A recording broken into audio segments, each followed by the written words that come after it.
अच्छे कर्मों से सत्संग में आते, पाप जन्म जन्म के कट जाते, हो पाप जन्म जन्म के कट जाते। सत्संग तीर्थ जो नहाए, वही जीवन सफल बनाए, वही जीवन सफल बनाए।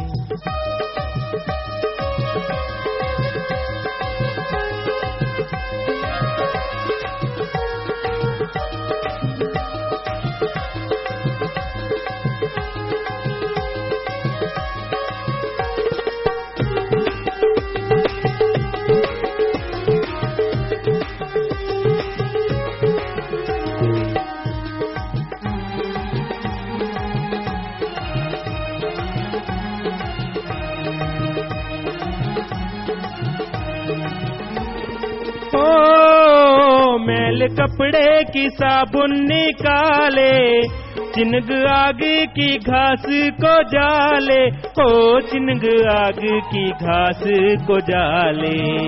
बिन सत्संग और ना उपाए, वही जीवन सफल बनाए, वही जीवन सफल बनाए।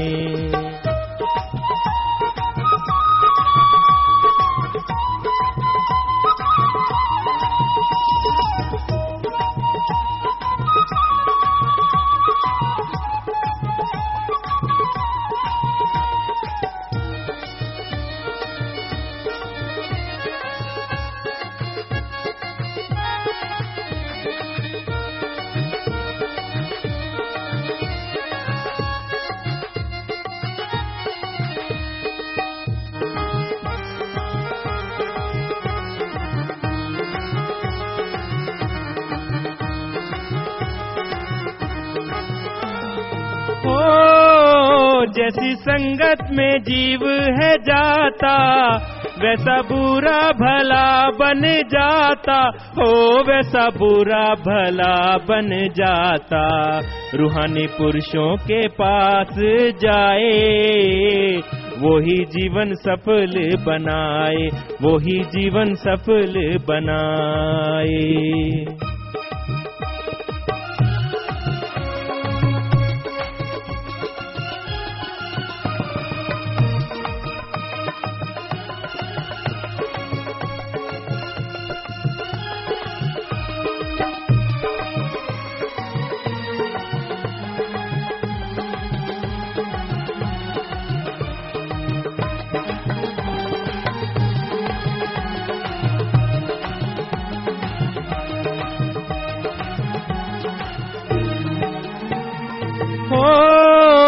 नेक बद हो संगत में जाओ, रूहानी तंदुरुस्ती ताजगी पाओ, हो रूहानी तंदुरुस्ती ताजगी पाओ। काबू मन इंद्रियां हैं आए, वही जीवन सफल बनाए, वही जीवन सफल बनाए।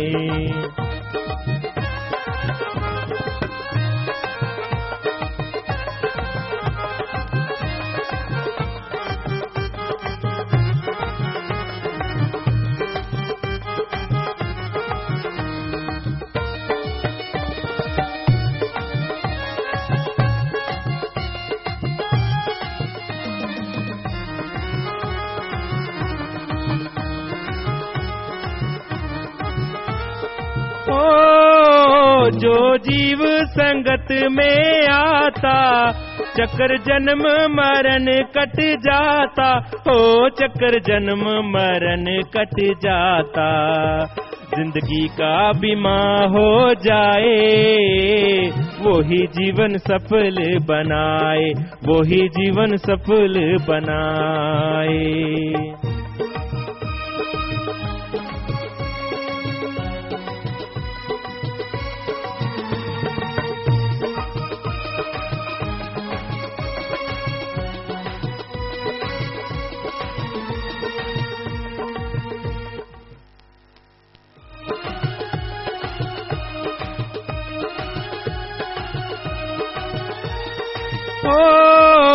सब पीरों की वाणी बताती, मैल जन्म जन्म की कट जाती, हो मैल जन्म जन्म की कट जाती। शाश्वत नाम जी रहे बताए, वही जीवन सफल बनाए, वही जीवन सफल बनाए। सत्संग में चल के जो आए, वही जीवन सफल बनाए, वही जीवन सफल बनाए। सत्संग में चल के जो आए, वही जीवन सफल बनाए। धन धन सतगुरु तेरा ही आसरा। धन धन सतगुरु तेरा ही आसरा। जो भी नगर निवासी पंडाल से बाहर हैं, सभी से प्रार्थना है आप जल्दी से इस रूहानी सत्संग पंडाल में आएं, और जो बहनियां भाई यहाँ खड़े हैं कृपया बैठ जाएं। सभी से हाथ जोड़कर प्रार्थना है, कृपया सभी बैठ जाएं। जो भी भाई साइडों में खड़े हैं, पीछे जो भी खड़े हैं, आपसे हाथ जोड़कर प्रार्थना है, सभी कृपया प्रेम से अपनी अपनी जगह पर बैठ जाएं जी। जिनके पास मोबाइल फोन है कृपया उसे स्विच ऑफ कर लें, बंद कर लें। और आपसे निवेदन है कि आपने पूरा सत्संग सुनना है, बीच में उठकर नहीं जाना। पूरी समझ तभी आती है जब आप पूरा सत्संग सुनते हैं, पूरा फल भी तभी मिलता है जब आप पूरा सत्संग अटेंड करते हैं। इसलिए आपसे निवेदन है कि आपने पूरा सत्संग सुनना है।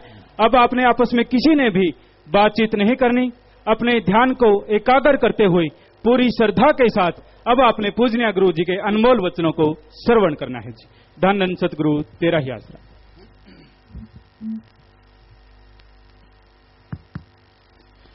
मालिक की सजनबाजी प्यारी सत्संगजियों, यह सत्संग सर्वधर्म संगम है, रूहानी सत्संग, रूहानी मजलिस। हम सभी धर्मों को मानते हैं क्योंकि हमने सभी धर्मों को पढ़ा है। हमने हमारे हिंदू धर्म के पवित्र ग्रंथ वेद, गीता, रामायण, महाभारत जो पांचवां वेद कहलाता है, इस्लाम धर्म के पवित्र कुरान शरीफ, कुरान मजीद, सिख धर्म की पवित्र गुरबाणी, ईसाई धर्म की पवित्र बाइबल, और सूफी संत कबीर जी, शेख फरीद, नामदेव, धन्ना भक्त, रविदास और भी बहुत से संत महापुरुषों की वाणी को पढ़ा। तो सभी धर्मों में 99% एक ही बात कही गई है।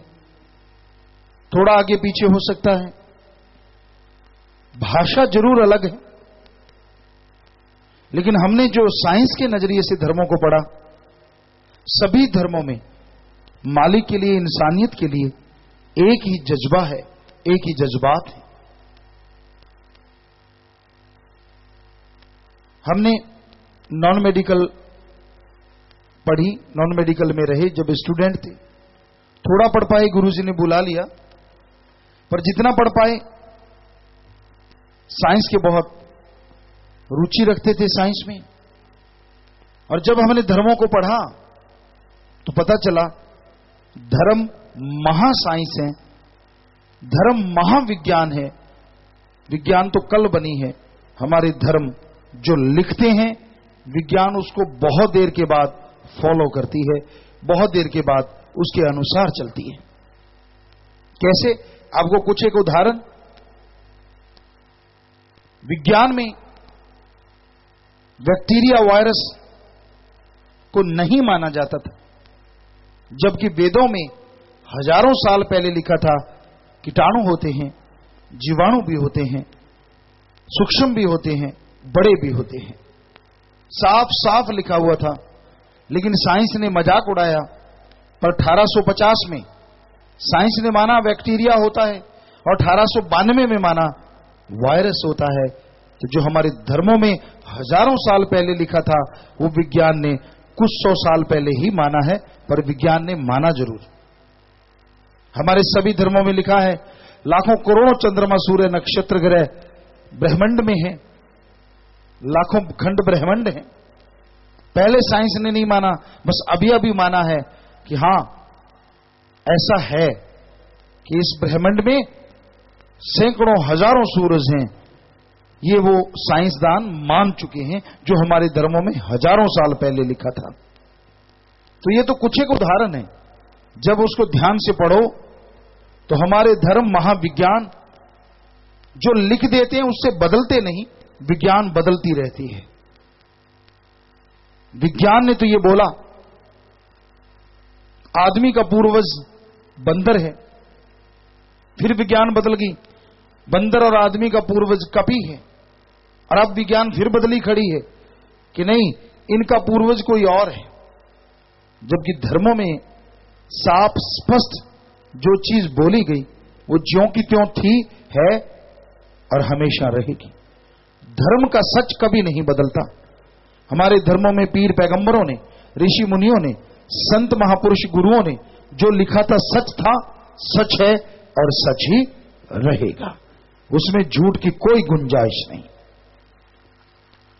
आदमी ना माने तो ना माने, ये आदमी की मर्जी है।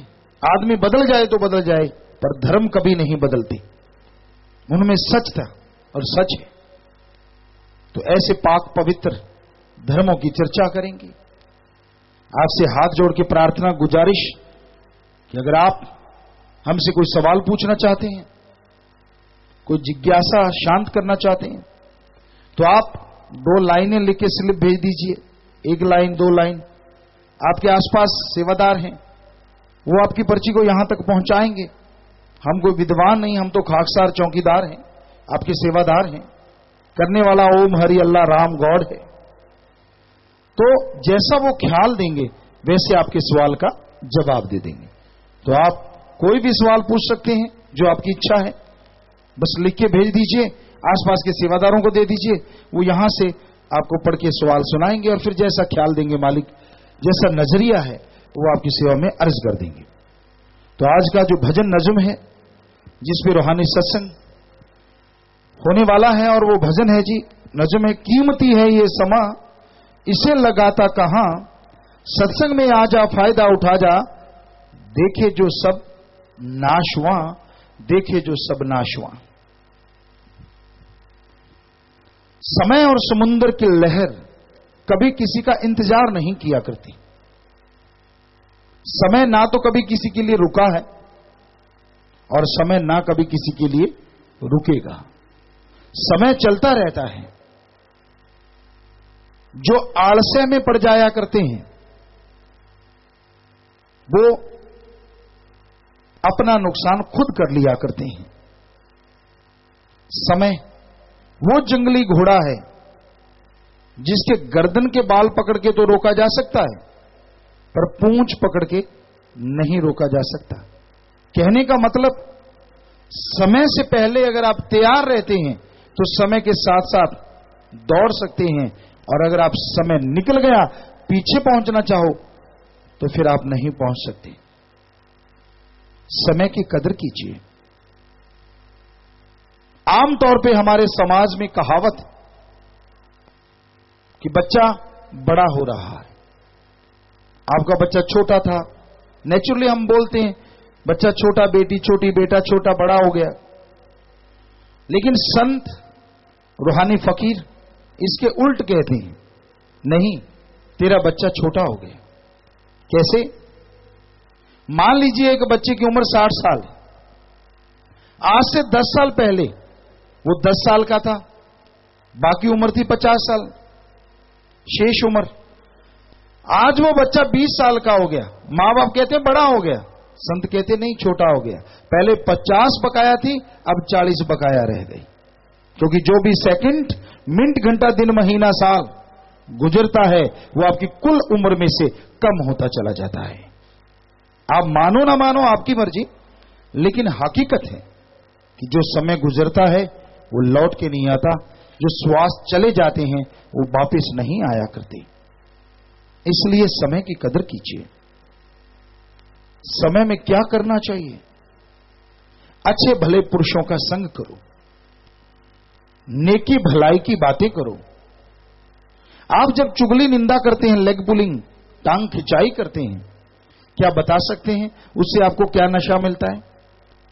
क्या आप बता सकते हैं उससे आपको क्या लाभ होता है? सत्संग करते करते हम एक कॉलेज में चले गए। तो कॉलेज में हम बैठे थे तो बच्चों ने कहा, पिताजी, गुरुजी, हमसे कोई बुरी आदत छुड़वा दो। हमने कहा, बेटा पक्का छोड़ोगे? कहते हां, एक बुरी आदत आप बोल दो, हम छोड़ देंगे। हमने कहा ठीक है, तो आप चुगली निंदा मत किया करो। एक छोटा सा बच्चा रोने लगा। हमने कहा क्या हुआ? ध्यान से सुनिए, बच्चे वाली बात आपकी भी हो सकती है। बच्चा कहने लगा रोते रोते, गुरुजी, अगर चुगली निंदा छोड़ देंगे तो हम करेंगे क्या सारा दिन? जरा सोचिए, आप जो फालतू की बहसबाजी करते रहते हैं, चुगली निंदा करते रहते हैं, उसके अलावा कोई और बात भी करते हैं क्या? छोड़ दीजिए चुगली निंदा, आपको अपने आप पता चल जाएगा। कोई पास से गुजरा उसकी निंदा, किसी का नाम याद आ गया उसकी निंदा। क्यों? आपको क्या मिलता है? हमारे हिंदू धर्म में लिखा है, पर निंदा 100 गौ घात समाना। 100 गौ घात करने के समान है किसी की निंदा करना, अपने शरीर को छोड़ के। पर निंदा इस्लाम धर्म में लिखा है, फालतू की बहसबाजी अल्लाह की इबादत से दूर करती है। खुदा के बंदो, फजूल की बातों में ना उलझा करो, नेकी और अल्लाह के कलमा अता करने की बातें किया करो। सिख धर्म में लिखा है, निंदा भली किसी की नाही, मनमुख मुग्ध करन, मुंह काले तिन निंदका, नरके कोर पवन। निंदा भली किसी की नाही, किसी की भी निंदा करना अच्छा काम नहीं है। कौन करता है? मनमुख, जो मन के कहने चलते हैं, जो किसी की गुरु पीर फकीर को नहीं, किसी गुरु को भी नहीं मानते, वो निंदा करते हैं। मनमुख मुग्ध, मुग्ध कहते मूर्ख को, मूर्ख करण, मुंह काले तिन निंदका, नरके घोर पवन। दोनों जहां में मुंह काला होता है। लोग थूकते हैं, यार ये क्या है? और यहां भी नरक, आगे भी दोज़ख का दरवाजा उनके लिए खुल जाया करता है। इसलिए कभी किसी की बुराई ना गाओ। आप दूसरों को बुरा कहते हैं, क्या आप दूध के धुले हुए हैं? कभी अपने गिरेबान में देखा है कि आप में कमियां नहीं है? अच्छे कपड़े पहनना, दिखावा करना अलग बात है, धर्म को मानना अलग बात है। अगर वास्तव में धर्म को मानते हो तो आप ठगी नहीं कर सकते, बेईमानी नहीं कर सकते, भ्रष्टाचार नहीं कर सकते, निंदा चुगली नहीं कर सकते और किसी किस्म का नशा नहीं ले सकते, अगर धर्म को मानते हो तो।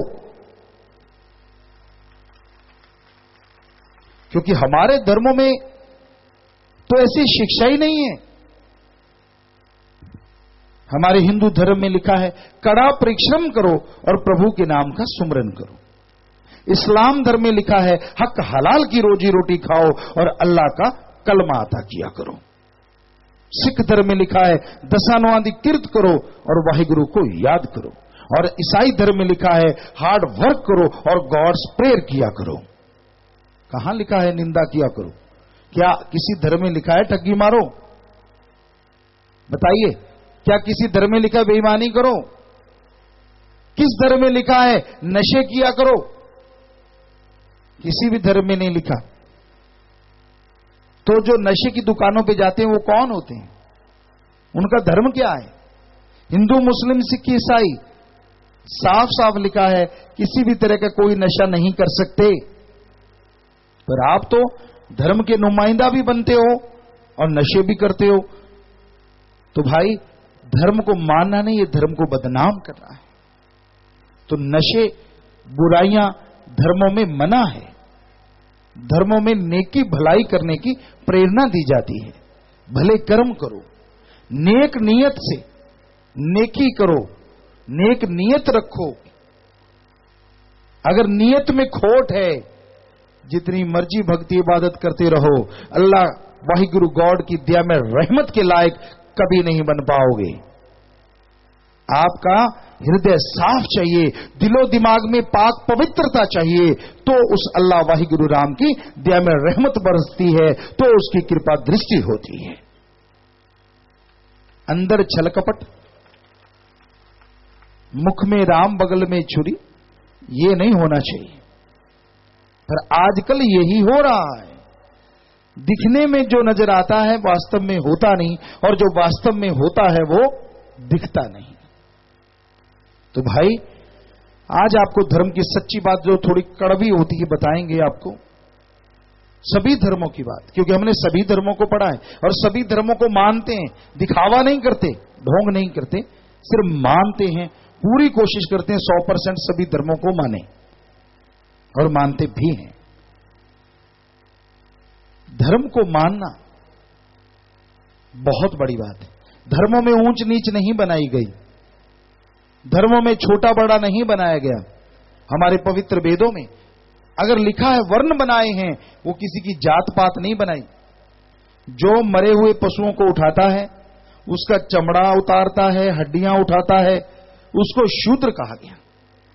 फिर दुकानदार वैश्य समाज, फिर जो समाज की रक्षा करते हैं क्षत्रिय, जिनको ब्रह्म ज्ञान है ब्राह्मण कहलाए। पर उसमें साफ साफ लिखा है कि अगर कोई शूद्र के घर पैदा होता है और वो ब्रह्म ज्ञान हासिल कर लेता है तो वो शूद्र नहीं ब्राह्मण ही कहलाएगा। सो वेदों में गलत नहीं लिखा। बताने वाले गलत बता दें तो अलग बात है, सुनने वाले गलत सुन लें तो अलग बात है। लिखा हुआ तो सच है और सही है। सभी धर्मों में ऐसा है। हम एक बार लखनऊ साइड में सत्संग करते करते गए, वहां किसी ने हमें सवाल किया, गुरुजी इस्लाम धर्म में जो काफिर कहा जाता है वो हिंदू को, सिख को, ईसाई को गालियां दी गई हैं। हम हंस पड़े, कहते हंसे क्यों? हमने कहा आपकी नासमझी पे। काफिर का मतलब है जो ओम हरि अल्लाह वाहिगुरु का नाम नहीं लेता, लानत ऐसे आदमी पे, और कोई गाली नहीं है। जो ओम को याद करे, अल्लाह को याद करे, वाहिगुरु को याद करे, गॉड को याद करे, वो काफिर नहीं होता। काफिर वो होता है जो मालिक को याद नहीं करता और बुरे कर्मों में लिप्त रहता है। ये तो सभी के लिए है, किसी एक के लिए नहीं।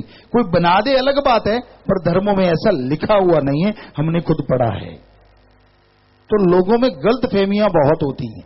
उस गलतफहमी की वजह से लोग एक दूसरे के दुश्मन, एक दूसरे को बुरा मानने लग जाते हैं। हम शेर कहा करते हैं, और उस शेर को हमने एक गीत के रूप में भी गाया, जो कि पूरी दुनिया में करोड़ों लोग उसके व्यूवर हैं और बहुत फेमस हुआ।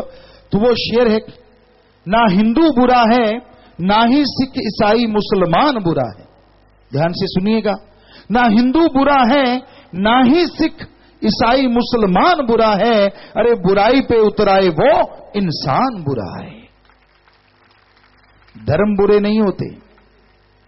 एक और शेर, पेड़ फलों से भरा, पेड़ फलों से भरा, फल एक गड़ा, गड़ा फल है, गड़ा पेड़ को कहे ना कोई, बुराई कर इंसान बुरा हुआ, सारा धर्म बुरा ना हो।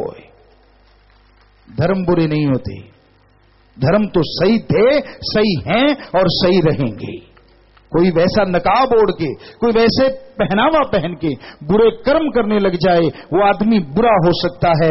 धर्म को बुरा मत कहिए, क्योंकि धर्म कोई भी बुरा नहीं है। क्योंकि संत पीर पैगंबरों ने, महापुरुषों ने जो लिखा, वो आदमी के भले के लिए लिखा है, नुकसान के लिए नहीं लिखा।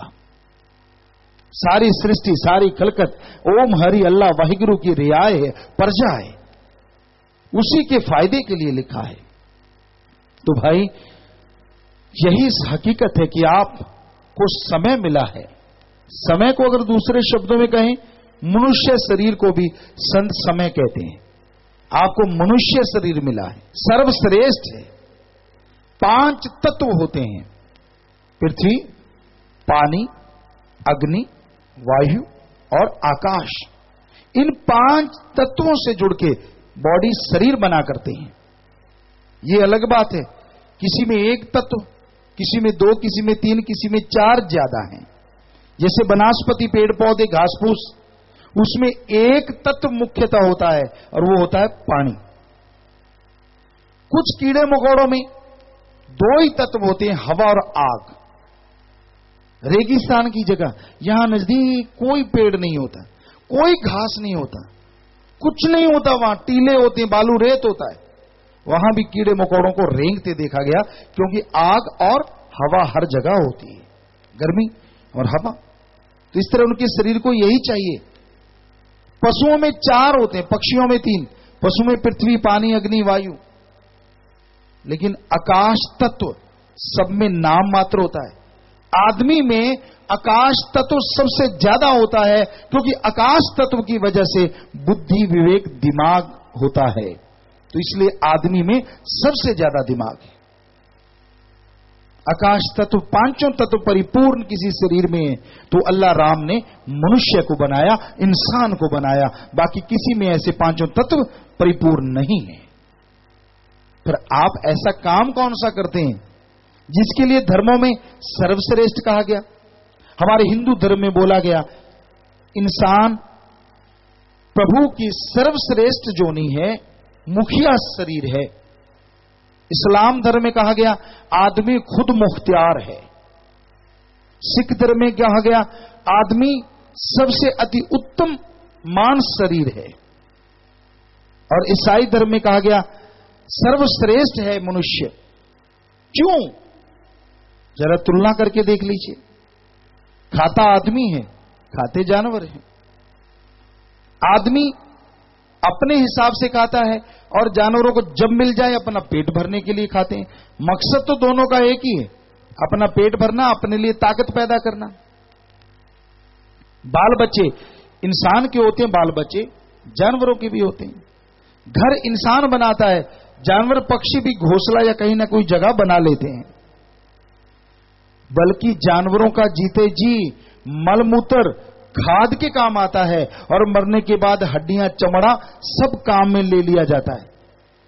और आदमी का जीते जी मलमूत्र संभालने के लाले पड़े हुए हैं, कैसे संभाला जाए। और मरने के बाद हड्डियों पे भी टैक्स लगता है। कई जगह तो झगड़े हो जाते हैं कि हड्डियां कहां डालें, कैसे डालें, झगड़ा हो जाता है। लोग वहां बैठे होते हैं, ये मेरा ग्राहक, मेरा ग्राहक, मेरा ग्राहक, जुत्तम पेल हो जाता है। शायद कोई बुद्धिजीवी कहे गुरुजी आदमी ने तो साइंस में बड़ा कुछ बना लिया है, क्या नेट मीटिंग है, क्या फोन है, क्या मोबाइल है, क्या जहाज है, क्या क्या क्या नहीं बनाया। वाकई ऐसा पशु नहीं बना सकता। पर हे भाइयों, हे बहनों, अगर आप ये सोचते हैं कि आदमी बहुत बुद्धिजीवी है और उसने साइंस में बड़ा सुख सुविधा के साधन बना लिए, तो आपको ये बता दें, आज अगर किसी की वजह से पूरी इंसानियत, पूरे आदमी बारूद के ढेर पे बैठे हैं, तो वो सिर्फ आदमी की वजह से।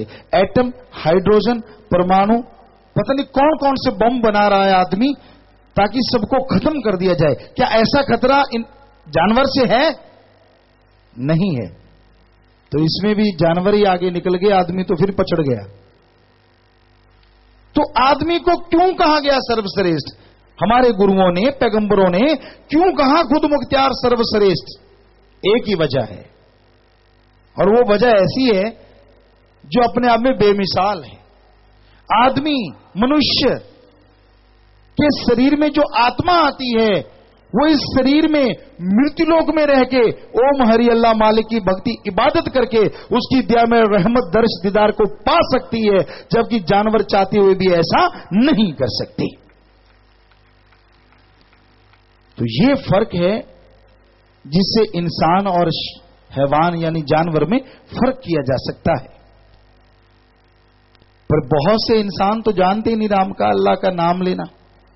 सुबह उठे, रफा हजत गए, फ्रेश हो गए, खाना खाया, भाग दौड़ सारा दिन, फिर खाना खाया, फिर भाग दौड़। ये रॉबोट नहीं है, एक तरह का मशीन बन गया आदमी। गाड़ियां नहीं चलती, उसमें डीजल पेट्रोल चाहिए, और आदमी को भी डीजल पेट्रोल सुबह डालता है, फिर दोपहर को डालता है, बीच बीच में भी डालता रहता है। जगह जगह कॉर्नर बने हुए हैं, होटल बने हुए हैं, पेट्रोल पंप, आदमी का पेट्रोल मिलता है, जितना मर्जी डाल लो। हो गया ना मशीन आदमी। अगर आदमी में है, मानवता नहीं है, तो आदमी और मशीनों में कोई फर्क नहीं है। ये नहीं रोका गया जितना मर्जी कमाओ, पर आत्मरक्षा निर्वाह के लिए और जीने के लिए कमाओ। जीने लग गए तो मशीन बन जाओगे। कई लोग कमाने पगला जाते हैं, वो ठगी, बेईमानी या प्रेशर से दूसरे का हक मार के खाया। अरे किसी के मुंह का निवाला छीन के मुंह में डालोगे तो वो धीमे जहर का काम करेगा, अमृत आबो हयात का काम नहीं करेगा। इसलिए किसी का हक मार के ना खाओ, मेहनत कड़ा परिश्रम करके खाओ। तो आज के दौर में धर्म बहुत पीछे छूट रहे हैं। धर्म का पहनावा हर कोई पहनता है, पर धर्म के जो वचन हैं, कहते हम धर्म को मानते हैं पर धर्म के वचनों को नहीं मानते। हम गुरु पीर पैगंबर को तो मानते हैं पर गुरु पीर पैगंबर के वचनों पे नहीं चलते। ये तो बिल्कुल गलत है। गुरु पीर पैगंबर को भी मानो और उनके वचनों को भी मानो, तभी जिंदगी में असली सुख मिलेगा, तभी जिंदगी में परमानंद लज्जत खुशियां आएंगी। तो भाई हमारा काम तो आपको बताना है। जैसे स्कूल कॉलेज होते हैं, उसमें लेक्चरर टीचर बच्चों को पढ़ाते हैं, आगे वो फॉलो करें ना करें उनकी मर्जी, पर वो तो अपना फर्ज अदा करते हैं। उसी तरह एक फकीर होता है, like a teacher like a lecturer, वो लोगों को आके सच्ची बातें बताता है, हाथ जोड़ता है कि मान लो घर में सुख आएगा, शांति आएगी। आगे मर्जी भाई मानने वाले की। नहीं मानता तो गुरु बेचारा क्या करे, जा सिखण में चूक। एक क्लास है, उस क्लास को एक टीचर पढ़ाता है, मैथमेटिक्स पढ़ाता है। बहुत बच्चे मैथमेटिक्स ग्रेड हासिल करते हैं, कोई मेरिट होल्डर है, कोई फर्स्ट डिवीजन है, कोई सेकंड डिवीजन है, कोई थर्ड डिवीजन है। कुछ बच्चे फेल हो जाते हैं। वो माँ बाप को कहते हैं कि टीचर ने अच्छा नहीं पढ़ाया। अगर टीचर ने अच्छा नहीं पढ़ाया तो फिर मेरिट कैसे आगे कुछ बच्चों की? कुछ बच्चे फर्स्ट डिवीजन में कैसे आए? कुछ बच्चे पास कैसे हुए? असलियत बात यह होती है, टीचर की कमी नहीं होती, बच्चे जो फॉलो नहीं करते, बच्चे जो माना नहीं करते, वो कैसे पास होंगे, कैसे वो डिग्रियां हासिल करेंगे। तो इसी तरह पीर फकीर हर धर्म की बात सुनाते हैं, सच्ची शिक्षा देते हैं। सुन के मान लो तो फायदा ही फायदा है, अगर नहीं मानोगे भाई तो फायदा कहां से होगा। तो इस बारे में जो भी संत महापुरुषों की वाणी आएगी, सेवादार आपको पढ़ के सुनाएंगे। पवन खां इस बारे में लिखा बताया है। धन धन सतगुरु तेरा ही आसरा, सत्संग करने से जीव का नया जन्म होता है, हैवानी जिंदगी का खात्मा हो जाता है और मालिक से अपना रूहानी रिश्ता लगने लगता है। कर्मों से नहीं कर्म होता जाता है, हौमे की मैल उतर जाती है और नाम रूपी जहाज पर बैठकर जीव भव सागर से पार हो जाता है, लोहा लकड़ी से लगकर तर जाता है। समय के अनुसार अगर मालिक की भक्ति इबादत की अभी तो पछतावा नहीं करना पड़ता। आपको सुख है तो भी सुमरन करो, और कोई दुखी है तो दुख सुमरन से ही कटा करते हैं, भक्ति इबादत से।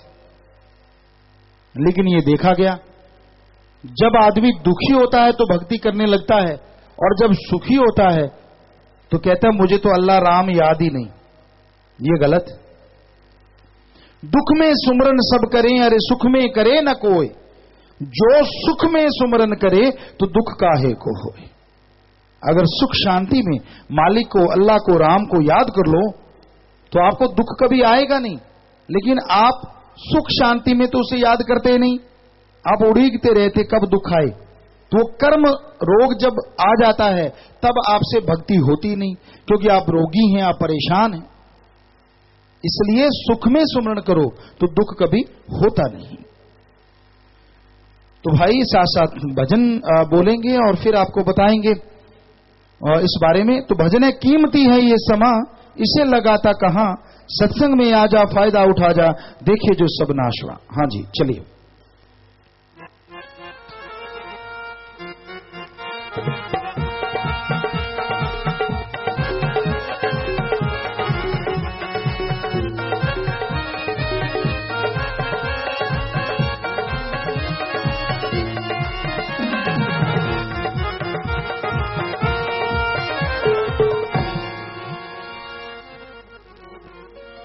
धन धन सतगुरु तेरे ही आश्रय।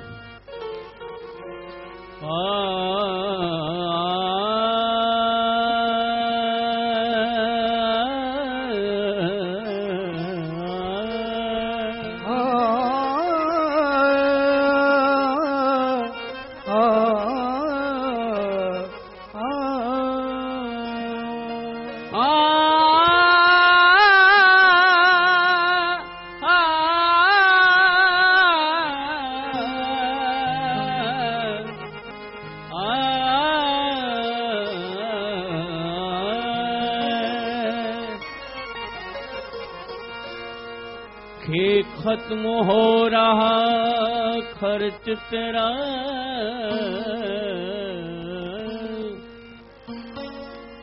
खे खत्म हो रहा खर्च तेरा, कर ले उठ के वणज व्यापार कोई, ये वक्त है माल खरीदन का, तुझे आती नहीं विचार कोई। एक बार जे डेरा कूच कर गए, फिर आते न दूजी बार कोई। जब माल खरीद ले बिसन दासा, मानस जन्म का नहीं अतबार कोई। तू चाहे तो कतरे को समंदर कर दे, तू चाहे तो मुफलिस को सिकंदर कर दे। ठाकुर द्वारों में तू, गुरुद्वारों में तू, आबे जमजम की गंगा की धारों में तू ही उपदेश है, कृष्ण कन्हैया का संदेश है। कबीरा इंद्र की एक घड़ी कुहुआ 12 मास, और सत्संग की यादी सिमरन बरस 50। कीमती है ये समा, इसे लगाता का, कीमती है ये समा, इसे लगाता कहाँ। सत्संग में आ जा, फायदा उठा जा, देखे जो सब नाशवा, कीमती है ये समा।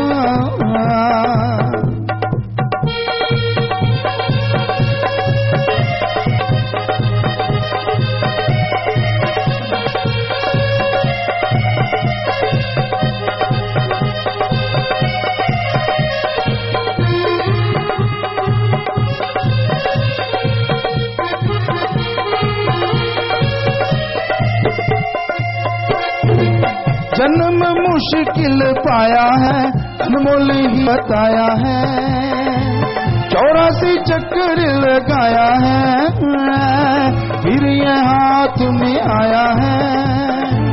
हाथ से जाएगा वापिस ना आएगा, मिले ये बार बार ना, कीमती है ये समा, इसे लगाता कहाँ। सत्संग में आ जा, फायदा उठा जा, देखे जो सब नाशवा,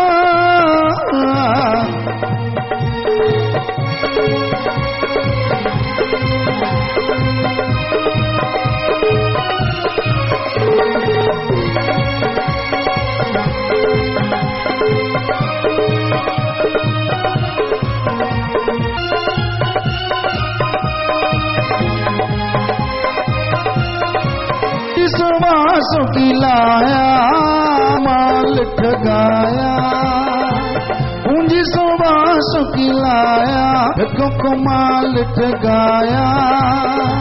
बन के व्यापारी सच्चा बन जिना कमाया, क्या तू कमाया सौदा किया नाशवा, कि नमाया।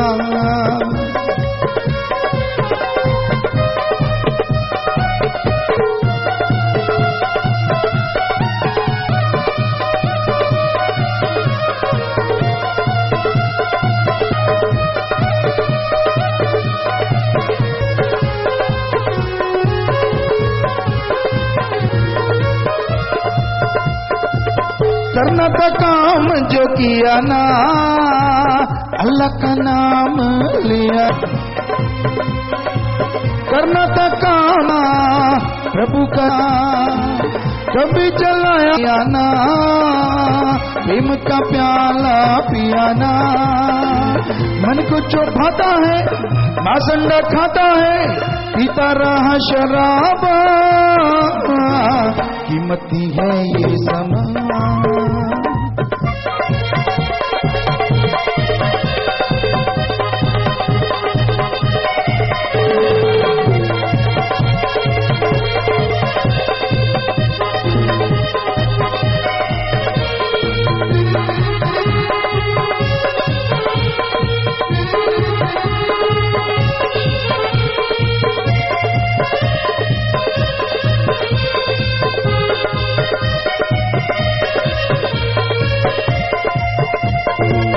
चल संगत में आए जा, वचनों पे अमल कमाए जा।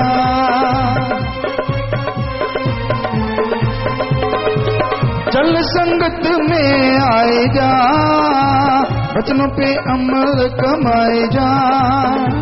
मालिक का नाम दे आए जा, जीवन सफल बनाए जा। जब ले प्रभु का नाम आए जो तेरे काम, साथी बने तो जहां, कीमती है ये समा। इसे लगाता कमां, सत्संग में आ जा, फायदा उठा जा, देखे जो सब नाशवा।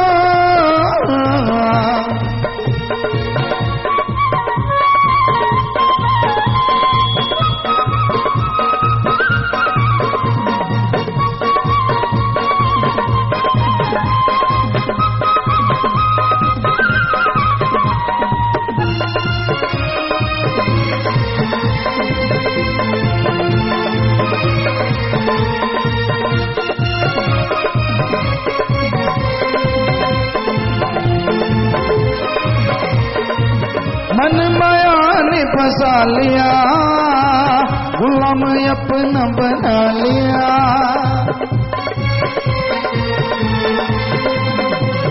मन माया ने फंसा लिया, गुलाम अपना बना लिया। घर का काम बुला दिया, काल वगार में लगा लिया। काल के धंधे जो काल के फंदे वो, माया पदार्थ फना, कीमती है ये समा।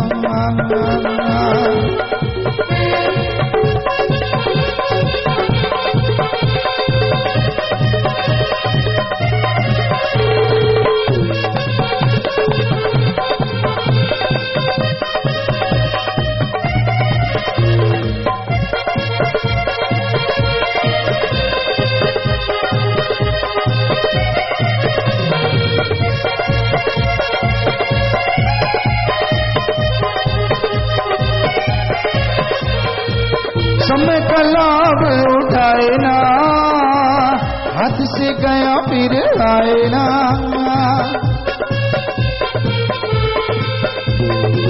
समय का लाभ उठाए ना, हाथ से गया फिर आए ना।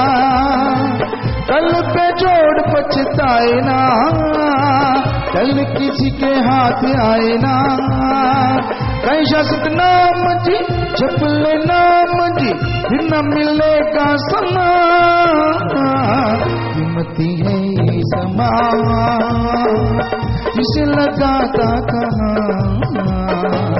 सत्संग में आ जा, फायदा उठा जा, देखे जो सब नाशवा, देखे जो सब नाशवा।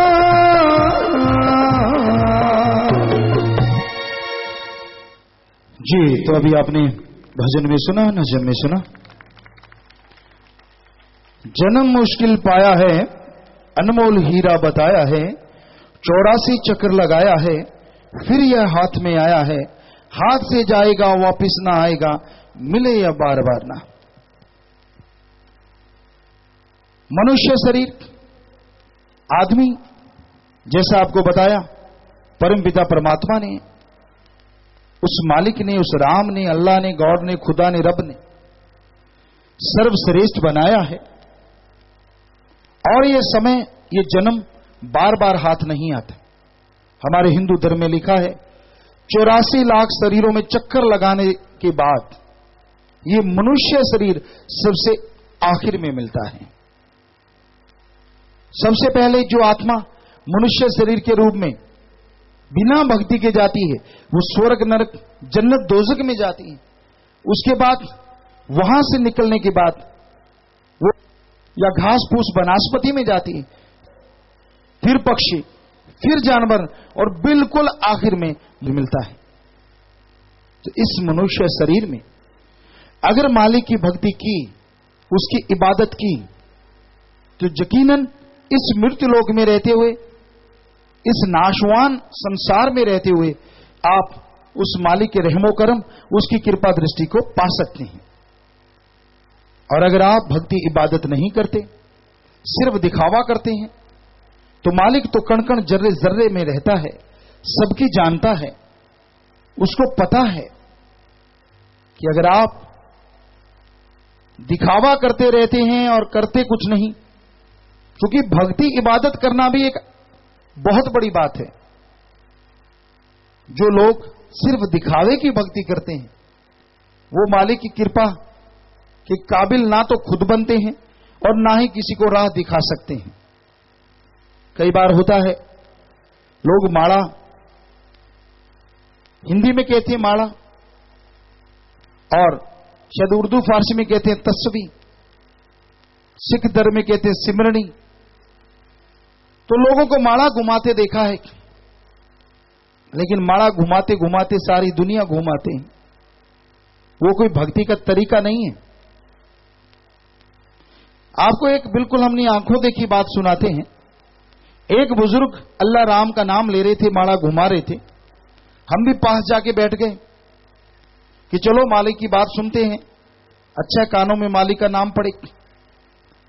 तो उनका एक पोता आया, नाती आया, कांच के कुछ गिलास पड़े हुए थे, तो उसने उस कांच के गिलास को तोड़ दिया सामान निकालते टाइम। बुजुर्ग गुस्से से लाल पीले हो गए। माला चल रही है पर मुख से अल्लाह राम का नाम गायब हो गया। क्या शुरू हो गया?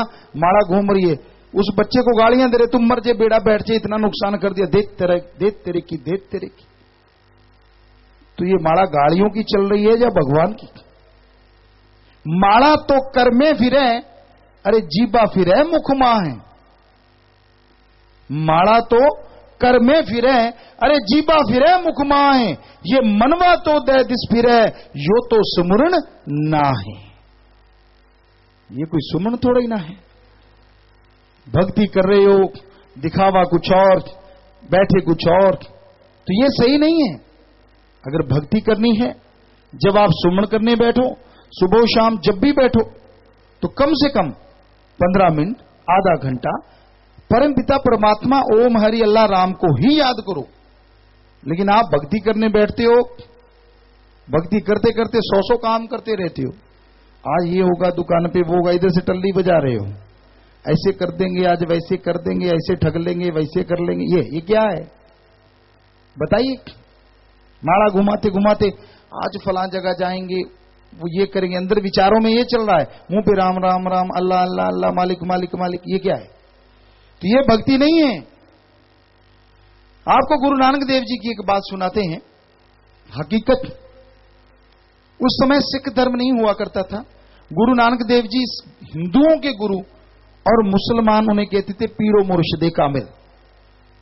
तो एक बार वो सत्संग करते करते मुसलमान समाज में गए। वहां बहुत मुसलमान परिवार थे, इलाका था। तो सभी के सभी मुसलमान भाई आए, बड़ा इज्जत करने लगे। गुरुजी ने बातें सुनाई, उसको पीरो मुर्शिदे कामिल कहने लगे। खूब चर्चा चली। तो बादशाह के पास किसी ने चुगली कर दी। कई लोग ऐसे होते हैं जिनको मालिक की चर्चा करवाना या करना या सुनना पसंद नहीं होता। उनका काम मालिक के नाम को यहां तक संभव हो लोगों तक ना पहुंचे। तो उन्होंने बादशाह को कहा, हे बादशाह सलामत, ये जो गुरु नानक आया है असल में ये हिंदू है और ये मुसलमानों को बिगाड़ रहा है, ये नवाजता नहीं कर सकता, फजूल की बातें हैं। तो राजा ने बुलाया कि गुरु नानक देव जी पहुंचे बादशाह के पास। बादशाह कहने लगा, हमने सुना है तू सभी धर्मों को मानता है, गुरु नानक देव जी मुस्कुराए कि हम तो सभी धर्मों को मानते, रूहानी सूफी संत। कहने लगे अगर आप सभी, नमाज का समय होने वाला है, मैं और मेरा मौलवी चलेंगे, आप हमारे साथ नमाज अता करना। गुरु नानक देव जी कहने लगे एक बार और बोलो बादशाह। कहने लगा बोलने को क्या है, मैं और मेरा मौलवी जाएंगे, आप हमारे साथ नमाज अता करना। गुरु नानक देव जी कहने लगे चलो। मस्जिद में चले गए, बैठ गए। तो मुसलमान भाई जैसे वज्र आसन में बैठते हैं, बैठ गए। बादशाह सलामत और उसके मौलवी साहब नमाज अता करने लगे, और नमाज अता कर चुके तो क्या देखते हैं, जैसे आमीन किया और देखा तो गुरु नानक देव जी तो पलाती मार के बैठे हैं, नमाज अता कर ही नहीं रहे। बादशाह को बहुत गुस्सा है। नमाज अता हो गई। नमाज अता करने के बाद बादशाह कहने लगे ए पीर, हमने कहा था नमाज अता करना, आपने नमाज नहीं की। गुरु नानक देव जी कहने लगे सुनो बादशाह, आपने ऐसे नहीं कहा था। कहने लगा और क्या कहा था? आपने कहा था हमारे साथ नमाज अता करना। तो बादशाह कहने लगा हम तो यही हैं, नमाज अता कर रहे थे। गुरु नानक देव जी मुस्कुरा के कहने लगे बादशाह आप यहां नहीं थे, आपका तो जिस्म इधर था, अंदर तो आप काबुल पहुंचे हुए थे कि सफेद रंग के घोड़े आए हुए हैं, कोई ले ही ना जाए। यहां तो जिस्म बैठा था, सिर्फ ख्याल और रूह तो आपकी वहां थी। बादशाह मान गया, अच्छे लोग होते थे। कहने लगा वाकई पीर मान गया मैं, मेरा तो जिस्म इधर था, मैं तो काबुल में घोड़े खरीदने में लगा हुआ था, पर मेरा मौलवी तो इधर था। गुरु नानक देव फिर मुस्कुराए, कहने लगे मौलवी साहब आपके घर गऊ ताजी ताजी ब्याई है, बछड़ा दिया है, आपको था कि पहले वाला दूध मैं पीऊंगा, कोई और ही ना पी जाए। आप तो वहां दूध पीने में लगे हुए, तो मैं तो अकेला रह गया, अब मैं अकेला नमाज अता कैसे करता। तो मौलवी साहब भी खूब हंसे, कहने लगे वाकई आप सही कह रहे हैं पीर, आप वाकई सच्चे हैं। क्योंकि जब अल्लाह की इबादत करो, ओम हरि अल्लाह वाहिगुरु राम की भक्ति करो, तब सिर्फ अल्लाह राम ही जेहन में होना चाहिए, जुबान में और आत्मा में कोई और चीज नहीं होनी चाहिए। ऐसी भक्ति 5 मिनट भी करो तो मालिक की दरगाह में मंजूर कबूल 100% होगी। बाकी चाहे सारी उम्र लगे रहो, कोई फर्क पड़ने वाला नहीं है, क्योंकि उससे वो भक्ति मालिक की प्राप्ति नहीं होती, वो खुशियां, वो दयामेर, वो रहमत, वो कृपा दृष्टि नहीं बरसती। तो भक्ति करने के तरीके हैं, सही तरीके से करो, 5-10 मिनट भी काफी होता है। पर कई बार भक्ति करने बैठते हैं, कई लोग सवाल करते गुरुजी जम्हाई बहुत आती है, खाज खुजली होने लगती है, ऐसी ऐसी बातें याद आती हैं जो पहले कभी याद आई ही नहीं। वाकई ऐसा होता है, क्योंकि मन नफ़्स शैतान कभी नहीं चाहता कि कोई मालिक की भक्ति इबादत करे। वो तरह तरह के विचार देता रहता है, दिमाग में नेगेटिव विचारों का आदान प्रदान चलता रहता है। तो उसको रोकने के लिए चलते काम धंधा करते जीबा से आप सुमन करते रहिए, हाथों पैरों से कर्म जोगी और जीबा ख्यालों से ज्ञान जोगी। जब दोबारा से आप बैठोगे भक्ति इबादत में, तो आपका ध्यान दिया में रहमत भी आपको हासिल होगी। तो आगे आया जी, लाया ठग्गों को माल ठगाया, बन के व्यापारी आया, सच्चा बन जना कमाया। का अहंकार, 5 चोर हैं, ठग हैं, कीमती पूंजी को ठगते रहते हैं, इंसान को बर्बाद, कभी कोई चोर तो कभी कोई विचार, कभी कोई विचार। तो इनसे पूंजी बचाने के लिए सत्संग सुनो, और सुन के फिर ओम हरि अल्लाह वाहिगुरु राम का नाम जपा करो, तो ये काम वासना क्रोध लोभ मोह अहंकार मन माया काबू में आते हैं। करना था काम जो किया ना, मालिक का नाम लिया ना, कभी जलाया ज्ञान दिया ना, प्रेम का प्याला पिया ना, मन को जो बहता है मां संडा खाता है, पीता रहा शराब। बताया है बाहर वाले नशे सच्चे प्रेम के एक घूंट का भी मुकाबला नहीं करता। जहाँ रूह की शराब है वो कहाँ की, शराब कहाँ की, इन दोनों का क्या मुकाबला हो सकता है। हाफिज साहब फरमाते हैं कि मजाजी शराब के 2000 मटके सतगुर के प्रेम प्याले के एक घूंट का भी मुकाबला नहीं कर सकते। तो हमारे धर्मों में प्रतीक सख्ताई है।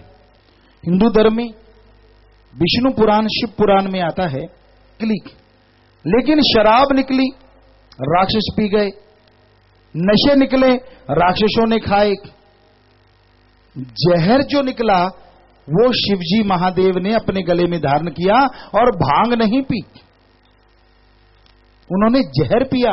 इसलिए हिंदू धर्म में लिखा है, हे हिंदू धर्म के लोगों, नशे ना करना, वरना आपका घर राक्षस प्रवृत्ति का, यहां लड़ाई झगड़े परेशानियां बीमारियां, और आपका शरीर रोगों का घर, बेचैनी का आलम बन जाएगा। इसलिए हिंदू धर्म के लोगों, नशा शराब ना पीना, ना नशे खाना। इस्लाम धर्म में आता है शर प्लस आप, शराब को संधि विच्छेद करो। उर्दू फारसी में शर माने शैतान और आब माने पानी। अल्लाह की इबादत करने वालों, शराब शैतान का पानी है, नशे खाना है, खाना पीना मत, वरना की गई इबादत खाक में मिलेगी और दोजख में जलोगे। सिख धर्म में लिखा है, पोस्त भंग अफीम मद नशा उतर जाए प्रभात, नाम खड़ी रहे दिन रात। पोस्त अफीम शराब सुबह का शाम, शाम का सुबह उतर जाता है। अरे नशा करना है, अल्लाह वाहिगुरु के नाम का करो, एक बार चढ़ गया तो दोनों जहान में। ऐसा है नशा क्या है, वो नशा कभी ना करो जो गॉड से दूर करे, गॉड्स प्रेयर का न के करीब करे। तो हमारे सारे धर्मों में नशे, फिर भी लोग नशा करते हैं।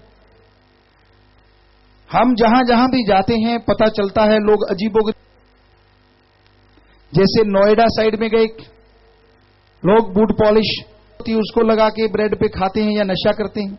यहां आपके आए, यहां कुछ लोगों ने जो साइकिल के पंक्चर लगा लोशन होता है उसको किसी में डाल के सूंघ के वो नशा करते हैं। मेडिकल नशे हैं, चरस है, हीरोइन है, स्मैक है, शराब है। लोग कहते हैं हम नशा करते हैं, पर क्या करें, छोड़ना चाहते छूटता नहीं। इसीलिए तो आज आपकी सेवा में आए। हम आपसे पहले 5 करोड़ लोगों का नशा छुड़वा चुके हैं, 5 करोड़ पूरी दुनिया में। और यकीन कीजिए, आप वो गुरु मंत्र, वो कलमा, वो मेथड ऑफ मेडिटेशन, वो तरीका अगर आप जान जाएंगे, किसी भी धर्म में रहो, सभी धर्मों का साझा है, सुबह शाम अगर उसको थोड़ा थोड़ा भी करने लग जाओगे तो कुछ दिनों में ही आपको नशा की तरफ ध्यान भी नहीं जाएगा, बल्कि उल्टी तक आने शुरू हो जाएगी। रोज के 80 नॉर्फिन फोर्टविन के इंजेक्शन, उसके साथ साथ शराब पीने वाले, नॉर्फिन फोर्टविन का एक इंजेक्शन कोई लगा ले, जिसने पहले कभी ना लगाया, और पूरी डोज ले ले तो मौत हो जाती है, पर वो आदमी 80 इंजेक्शन लगाता था। 7 दिन में राम नाम की जाप से, अल्लाह मालिक की भक्ति से वो नशा छूट गया। 15-15 ग्राम रोज का चरस, हेरोइन, स्मैक लेने वाले, पूरी दुनिया से लोग वहां आश्रम में आते हैं, रहना फ्री, खाना फ्री, जरूरत पड़े दवा फ्री। जो बहुत ज्यादा नशेड़ी लोग उठा उठा के चारपाई पे लेके आते हैं और 7 दिन में नशा छोड़ के अपने कदमों पे वो घर चले जाते हैं। हम कोई पैसा नहीं लेते, वहां डोनेशन नहीं होता, डायरेक्ट इनडायरेक्ट किसी भी तरह से कोई पैसा नहीं लिया जाता, क्योंकि जब अल्लाह राम पैसा नहीं लेता तो फकीर क्यों ले? या तो वो पैसा लेता हो, आप हमें 100 दो, 10 हम रख लें, 90 मालिक को भेज दें। आप 100 दोगे, 100 के 100 ही हम डकार जाएंगे, ये तो बिल्कुल गलत। मालिक पैसा नहीं लेता, हमने सारे धर्म पढ़ पढ़ के देख लिए, बल्कि यही लिखा हुआ है, हिंदू धर्म में लिखा है, पवित्र वेदों में, भगवान से मांगो, ध्यान देना, भगवान से मांगो अच्छी धरती, अच्छा पानी, अच्छी हवा, अच्छी तंदुरुस्ती, अच्छी संतान। अरे मांगना है तो भगवान से भगवान को मांगो। इस्लाम धर्म में लिखा है, अल्लाह ताला रहमो करम का दाता है, कायदे से मांगोगे तो उसकी दया में रहमत मूसलाधार बरसेगी, आपके दामन छोटे रह जाएंगे, उसकी रहमत मूसलाधार बरसती जाएगी। सिख धर्म में लिखा है, जो मांगे ठाकुर अपने से सोई सोई देवै। ईसाई धर्म में लिखा है, गॉड देता है लेता नहीं। ये बात लोगों को बहुत कड़वी भी लगती है कि मालिक लेता नहीं। कैसे कड़वी लगती? क्योंकि सारे ही लेते हैं। कहीं भी जाओ, हम गए हैं, हर जगह गए हैं, इस गुरगद्दी में आने से पहले, अब भी जाते हैं, हर जगह गए। लोग कहते हैं हम रुक जाते, कहते रुक क्यों गए? हमने कहा बोलो क्या करना है? कहते जो श्रद्धा चढ़ा दो। हमने कहा श्रद्धा तो चढ़ाई नहीं जा सकती। कहते नहीं नहीं, ये वाली श्रद्धा, पैसे। हमने कहा है ये कैसी श्रद्धा है? कहते फिर श्रद्धा कौन सी होती है? आपको भी शायद ही पता हो, क्योंकि आप तो पैसे को श्रद्धा मानते हैं। वही मेरी श्रद्धा तो 2 रुपए चढ़ाने की है, वही मेरी श्रद्धा तो 5000 चढ़ाने की है, इत्यादि इत्यादि। श्रद्धा किसे कहते हैं, जरा ध्यान दीजिए। श्रद्धा भावना। किसी का एक बेटा हो, मालिक ना करे वो सैकड़े किलोमीटर दूर हो और उसका एक्सीडेंट हो जाए, पता ना चले बच्चा कैसे है, तो अपने आप आंखों से आंसू बह निकलते हैं, फोन करता पता नहीं चलता, बेचैन हो जाता है, तड़पने लगता है। ये है मां बाप की बेटे के लिए श्रद्धा।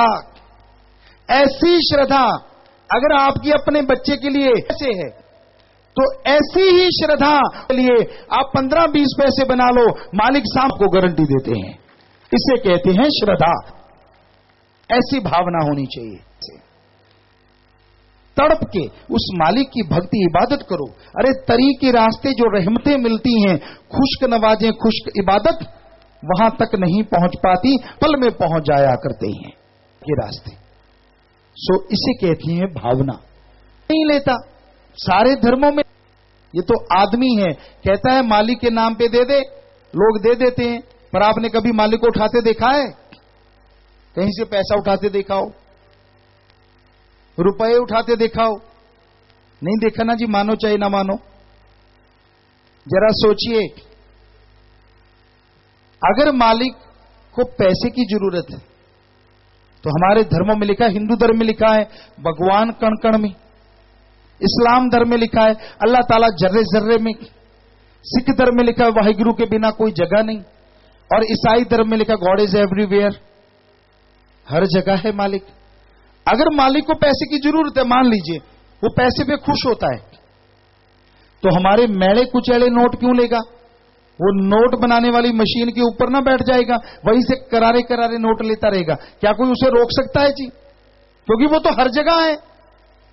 हम सच्ची बात बता देते हैं, इसलिए लोगों को अच्छे नहीं लगते, कईयों की दुकानें बंद हो जाती हैं, क्योंकि लोग खाते हैं पैसा ले लेके मालिक के नाम पे, जो कि शरेआम झूठ है। मालिक तो देता है, वो लेता नहीं है। इसलिए हम उसे क्या दे सकते हैं जो हमें बनाने वाला है? और मालिक वो कभी नहीं होता जिसे आदमी बना दे, मालिक वो होता है जिसने आदमी को बनाया है। मालिक वो है जिसने सारी सृष्टि को बनाया है। आपको चमत्कार देखने हैं भगवान के, अल्लाह राम गॉड खुदा रब के, आप चमत्कार देखने वाले बनो।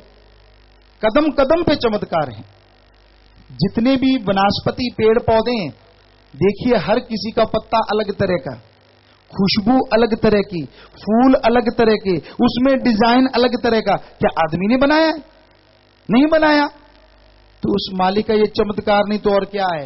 एक आदमी कुछ चित्र बना सकता है, उस चित्रकार को देखिए, चित्र भी ऐसे बनाता है जिसमें जान भी होती है ना गजब का? है ना कदम कदम पे चमत्कार? देखने वाला बनो तो इतने ज्यादा हैं, ना मानो तो आपकी मर्जी। तो भाई एक चमत्कार और आप ख्याल में आया, हमने जो कपड़े पहन रखे हैं इसको बनाने के लिए बहुत समय लगता है, और इस पे कितने टंके आए हुए हैं। टेलर मास्टर ने बाजू बनाए, यहां टंका लगाया, वहां टंका लगाया, कितने टंके लगे हुए हैं। जो भी आपने कपड़े पहने देखिए, बहुत। पर है ना हैरानी की बात, हमारे शरीर पे उस मालिक ने चमड़ी चढ़ाई है और एक भी टंका नहीं लगाया। क्या ये चमत्कार नहीं? देख लीजिए, उसकी फिटिंग कमाल है।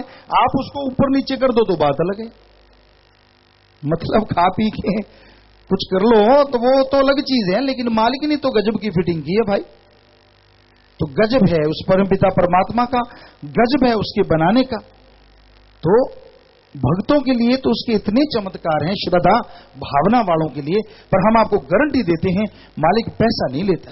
आप जो देते हो उसका फल मिले कि नहीं मिले हमें नहीं पता, पर हम आपको बताते दान कैसे करना चाहिए, जिसका फल 100% मिलेगा। आपके आसपास कोई गरीब आदमी बीमारी से तड़फ रहा है, पशु पक्षी परिंदा, जाइए उसका इलाज करवा दीजिए। बदले में आपको फल ना मिले तो हम सत्संग छोड़ देंगे। और बताइए, भूखे को खाना, प्यासे को पानी, विद्यादान, मरणोपरांत आंखें दान, जीते जी खून दान। अरे दान कीजिए, और फल ना मिले तो हम लिख के गारंटी दे देंगे आपको जरूर फल मिलेगा, क्योंकि मालिक की औलाद का भला करना ही सच्चा पुण्य है, सच्चा दान है। मालिक नहीं लेता, लेकिन उसकी औलाद का भला करना मालिक कमी नहीं छोड़ता। आपके बच्चे का कोई फायदा करे, आप कितने खुश हो जाते हैं। तो आप मालिक की औलाद का फायदा करोगे, भला करोगे, तो क्या मालिक खुश नहीं होंगे। मांस मजदूरी देते हैं, क्या राखे भगवान। मांस के जगह जाके कोई मांस मजदूरी करता है तो उसको पैसे देता है, और अगर हम मालिक की औलाद का भला करेंगे, अगर मांस मजदूरी दे सकता है, तो अल्लाह राम कोई आदमी से कमजोर नहीं, वो तो बहुत पावरफुल है, वो कोई कमी नहीं छोड़ेगा, दया में रहमत से माला माल कर देगा।